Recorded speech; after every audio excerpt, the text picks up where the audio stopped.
The Apple iPhone 16 Pro Max is bigger and more powerful than ever. It has a beautiful screen, an excellent camera array, and new camera controls that could change how you approach iPhone photography. Power and battery life both get a boost to make this the big screen smartphone of your dreams. Apple Intelligence offers some useful and intriguing features, but it's not yet the thing that will or should drive upgrades. Still, if you have been holding on to an iPhone 12 or 13 Pro Max, this is probably the moment for a big screen upgrade. I get frustration from a certain perspective. The iPhone 16 Pro Max looks the same as the iPhone 15 Pro Max, but after spending a week or so with Apple's newest iOS phone, I can assure you that there are significant and noticeable differences, including some that will forever change the way you use an iPhone. First, this phone is bigger. The titanium body is slightly larger and 6 grams heavier than the iPhone 15 Pro Max. The screen is a hair's breadth away from 7 inches, but the Super Retina XDR OLED screen is larger not just because of the chassis. Apple slimmed down the bezels on the iPhone 16 Pro and Pro Max to give you a giant 6.9-inch canvas of bright, colorful pixels. The other major difference is a new button on the right side below the power or a sleep or Siri button. Apple would prefer that we do not call it a button, though it is in part one. You can press the recessed camera control button down and it moves, but it also has a haptic response that makes light presses feel like the button is moving. It even includes gesture recognition. While the new button's name and its primary utility speak to photographic pursuits, this is a customizable control that will soon offer one-press access to Apple's new Visual Intelligence Object Identification feature. On the inside of the iPhone 16 Pro Max is a faster and more efficient A18 Pro. It's not hugely different from the A17 Pro that came before it, and most customers will never tap into its true power, but it's clear to me that Apple's Pro line of smartphones are more than ready to live up to their names. If there was ever a pocket supercomputer, the iPhone 16 Pro Max might just be it. All this hardware is in some ways no more than a vessel for Apple's next big thing, Apple Intelligence. However, Apple's own take on AI is also the greatest source of frustration, as it's far from complete. In fact, early iPhone 16 customers won't see much of it at all unless they install an iOS beta.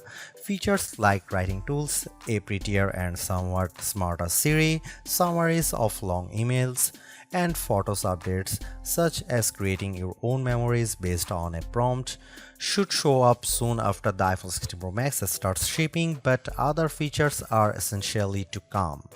There is no image generation, Genmojis, ChatGPT integration, or support for languages other than English, and Siri has yet to display any of its existing personal context capabilities, which might be Apple's secret weapon when it comes to winning the AI battle. Siri with Apple Intelligence will eventually be able to use what it knows about you from all your information on the phone to better help you get answers and get things done. All of this might show up this year or it might be next year, and that fact puts a little damper on my iPhone 16 Pro Max enthusiasm. If you are not buying this new iPhone for Apple Intelligence, then allow me to direct your attention to the formidable camera array. While it's not entirely new, there is a new and faster sensor behind the 48 megapixel main fusion camera, and the ultrawide makes a leap from 12 megapixel to 48 megapixel. The 5x optical zoom is mostly unchanged, as is the 12 megapixel true depth selfie camera. There are, however, myriad new imaging and even audio tricks that I'm certain every iPhone 16 Pro Max owners will love. There's 4K 120 FPS videography that can, via a new speed tool, be stopped down in increments to give your videos a truly cinematic feel. There are also new audio mix tools that, in certain environments, can add studio quality to audio that wasn't captured with a microphone. Apple has also added some new image styles and undertone controls that I'm not sure will get as much use as Apple would prefer. If you are asked to me, the choice between the base iPhone 16 and the iPhone 16 Pro Max is simple. You gain a Pro Motion display, a 5x zoom camera, and Apple's most powerful mobile chip. The differences between the iPhone 16 Pro and 16 Pro Max, however, are more subtle this year. There's the screen size, 6.3 versus 6.9 inches, and the battery size, which results in at least an hour of extra battery life, and that's essentially it. The 5x Tetra Prism lens is now on both phones. Perhaps the only other notable difference is that iPhone 16 Pro starts with only 128 GB of storage. In short, I love the iPhone 16 Pro Max. It's big, powerful, and for everything. Yes, I was playing a console level game on it using an Xbox controller because I can. It takes lovely photos that, even if you choose not to try out, the new styles and undertones are clear and color accurate. Apple Intelligence, which I accessed by installing iOS 18.1 developer beta, is a nice start with some cool features, but it's not yet a compelling reason to upgrade. I feel similarly about the camera control button. Don't get me wrong, I like the new button and I think it's full of untapped potential, but there's almost a bit of competition now between the one-year-old action button and this new, arguably more sophisticated one. Those who buy any of the new iPhone 16 models will probably get a lot of use out of the camera control button and wonder how they used their iPhone without it. In the meantime, the action button might sit unused until Apple eventually shows it the door. The iPhone 16 Pro Max was announced at the Apple Glow Time event on September 9, 2024 and it's shipping from September 20. This is a larger phone with more screen, more power, AI and a brand new camera control button, but it still costs the same as last year's iPhone 15 Pro Max in the US and UK. It's actually a little cheaper in Australia. I'm not arguing that $1,199 for a 256 GB iPhone is cheap, but at least Apple didn't raise any price hike by $100. Apple also made a point at this year's iPhone 16 launch event of talking about some big trade-in deals. Its point, I think, was that you probably won't be paying full price for these phones.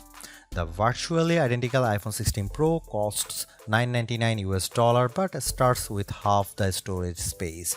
If you like big screens and want a reasonable amount of storage for all that 4K 120fps video, you probably want to choose the iPhone 16 Pro Max. The iPhone 16 Pro Max is available in natural titanium, white titanium, black titanium and desert titanium, which is the color of my test unit. I still prefer the black. It might seem like Apple's phone design strategy is now why mess with a good thing.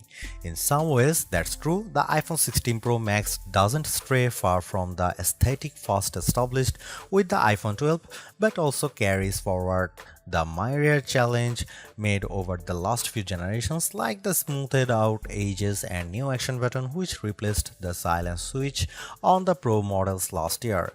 Its dimensions are close to those to the iPhone 15 Pro Max but enlarged by a few millimeters here and there. The 16 Pro Max is 163mm by 77.6mm by 8.25mm and weighs 227 grams. That's 6 grams heavier, 3.1mm taller, and 0.9mm wider than the iPhone 15 Pro Max. If you are comfortable holding and using the iPhone 15 Pro Max, I suspect you will have no trouble with the iPhone 16 Pro Max. I can't say the new phone feels substantially larger in my hand, but I do notice the difference in screen size. The bottom edge features microphone and speaker perforations, along with a USB-C port that, with the right cable, can support Thunderbolt 4 data transfer speeds. There's also a speaker slot along the very top edge of the display. Together with the bottom edge speaker, this phone can produce undistorted room-filling sound. Highs are sharp, mids are strong, and bass is good for the device size.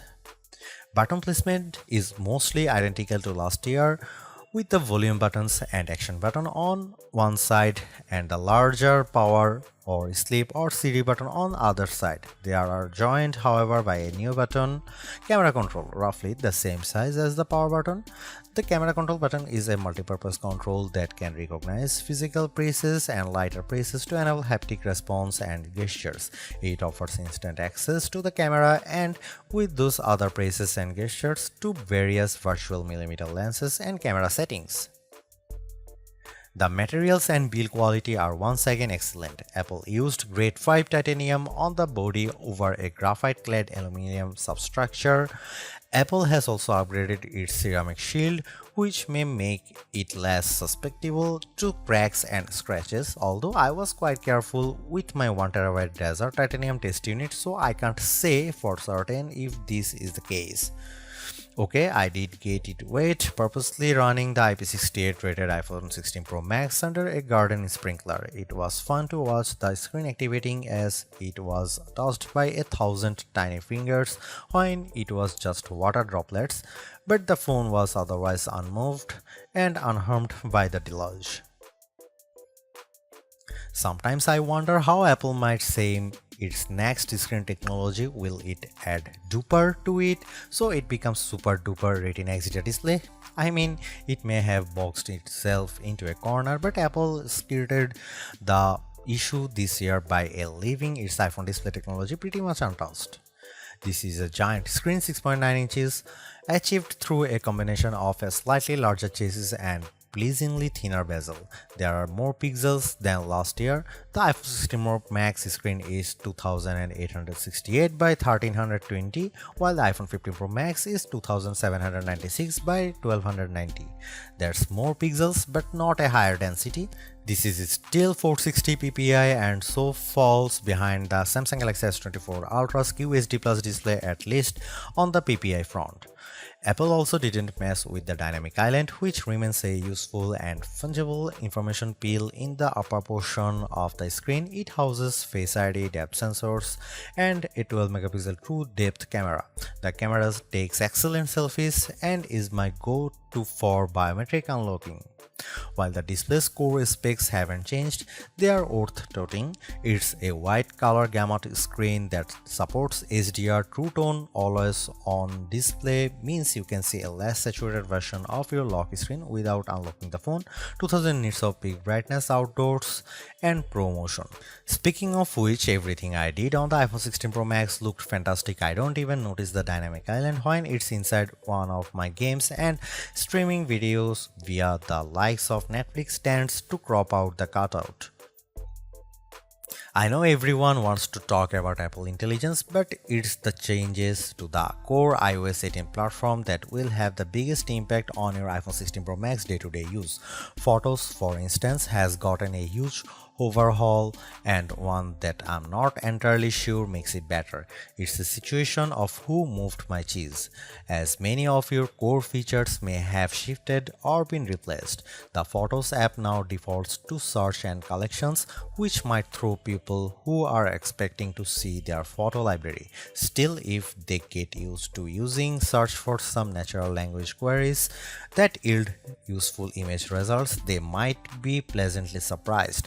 The iOS interface is now more customizable, and if you want, you can leave spaces in your app grids. You still can't place an app icon in space that, say, straddles two spaces in the invisible grid, but I think people will appreciate this new level of flexibility. Apple seems a bit obsessed with summarization. Summaries exist in writing tools and in the new Safari, which has a slightly hidden highlights feature. Look for a tiny hamburger menu on the left side of the address bar. You can use that to turn it on, and it will take, for example, a lengthy New Yorker article about Ronald Reagan and condense the thousands of words into a paragraph summary. Impressive. So I worry that such a boil down might leave out important nonsense. There's even a new passwords app that consolidates and surfaces all the password feature Apple has previously hidden in features like keychain. Now you have an easy to access app to manage sometimes confusing password and security word. One of my favorite new iOS 18 features is Math Notes. Inside Notes, you can scribble any question, and when you put an equal sign at the end of it, Math Notes automatically solves it and writes the answer in what will look just like your own penmanship. It's a smart bit of machine learning. None of this is as sexy as Apple Intelligence, but this and the myriad of other changes coming with iOS 18 might be more readily practical than what you can currently do with Apple's AI efforts. Apple's 13-year-old digital assistant has burst out of its floating bubble, and now when you summon it, takes over the whole screen. I switched between calling Siri by name and using a long press on the power button to call it, and each time the entire screen was encased in a beautiful multicolor glow. The display almost appears to flash when you press that button, and when you make your request, the screen pulses in response. Siri really seems more alive than ever. This, too, might be the most exciting part of the update. Apple Intelligence features that give Siri access to information about you on the phone to make its responses more contextually relevant are not here yet, nor are app insights that might help dig into applications to enable features and actions. Instead, we get a Siri that is somewhat better at handling the ahs and ums that sometimes happens when you are trying to craft a Siri prompt. I found that Siri can understand some confused talk, although if you are nearly incoherent, Siri will be lost too. Siri did well on some question and was effective at opening the FaceTime camera when I said I wanted to take a selfie. It also did well when I asked how I could share my Wi-Fi password, returning a concise step-by-step guide. One other nice Siri update is the text to Siri. All it takes is 3 taps on the bottom of the screen to open a Siri window in which you can type in your prompt. It's a nice, discreet way of getting the answer or help you need. Writing tools, which you can find when you type text in notes, emails, or messages, offers to make your writing better in a variety of ways. I'm a confident writer and communicator in email and messaging, so AI assistance in these tasks doesn't appeal to me. There are 2 millions who feel otherwise and may find these tools useful. I noticed how while writing tools offers to make your text more professional, concise, and friendly, it does a stellar job of never losing a misconstructing the meaning of your original text. Photos is where Apple Intelligence shines. The new cleanup option in Edit is effective at removing unwanted objects from phone. When I opened a photo and tapped the cleanup eraser icon, it immediately offered to remove a few people from the background of my photo. I wanted to keep them, so I choose an object I wanted to remove, drawing over it. Precision is not a necessity. I drew over parts of it and cleanup identified the complete object. When I took a picture of my wife at an outdoor restaurant, I noticed that you could still see all the cars parked behind her. I used cleanup to remove them one by one. It did a good job. In all, Apple Intelligence shows early promise, but compared Google Gemini and Galaxy AI, it seems a bit limited. Siri still doesn't have that open LLM feel where you could ask it almost any question or solve any problem. There is no AI image generation, not even the promised Gen emojis. It's still an English-only tool, and the promised third-party integration with ChatGPT and potentially Gemini have yet to materialize. It's a good effort, but this version of Apple Intelligence is not the one that will spark a billion upgrades. While Apple hasn't radically changed the iPhone's camera array, there are enough changes in hardware, software, and image processing, along with the aforementioned camera control button to make the imaging system feel fresh and new. On paper, we have just one notable megapixel upgrade, the 48 megapixel ultra-wide camera, which will not only improve wide-angle shots but has a measurable impact on macro quality. Still, even though Apple didn't squeeze a much higher pixel count into the main camera, it did upgrade the sensor and is promising much faster shutter speeds, and the autofocus is now enhanced with dual autofocus sensors. These are the kinds of incremental changes that should improve both the experience of using the quality delivered by the main camera sensor, but they are also hard to measure. More on that in a bit. The 12 megapixel 5x optical zoom is essentially unchanged from last year's iPhone 15 Pro Max. The biggest news here is found not on this phone but on its little brother, the iPhone 16 Pro, which also gets the tetra prism lens. Last year's Pro model was stuck with a just 3x optical zoom camera. Similarly unchanged is the 12 megapixel FaceTime camera on the front. Here are some camera samples of iPhone 16 Pro Max.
By every metric, the iPhone 16 Pro Max's new A18 Pro SoC is a beast.